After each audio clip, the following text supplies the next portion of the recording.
So, eto na yung ating flourless yogurt protein brownies. Alright? So, kahit wala kang flour, pwede mong gamitin ito.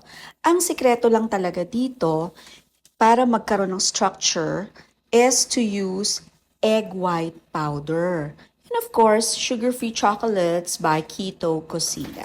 Alright, so basically, nag-chop tayo ng 2 ounce sugar-free chocolates, pwede rin namang tableya.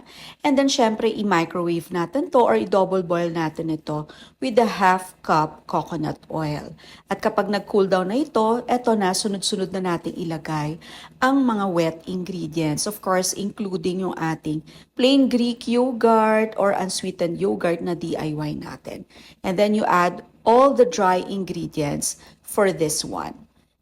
And of course, yung ating cream cheese filling, optional yan. Ilalagay na lang natin ang recipe card sa comment section.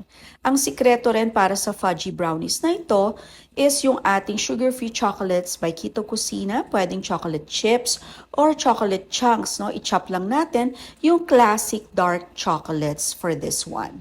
And of course, kailangan preheated na yung oven natin para ilagay ang brownies na ito. And if you're using cream cheese filling, pwedeng alternate. Lagay mo yung brownie batter and then the cream cheese filling and then the brownie batter and then ilalagay, fold in natin yung ating sugar-free chocolates. So I hope that you make them and let me know kung nagawa mo ito.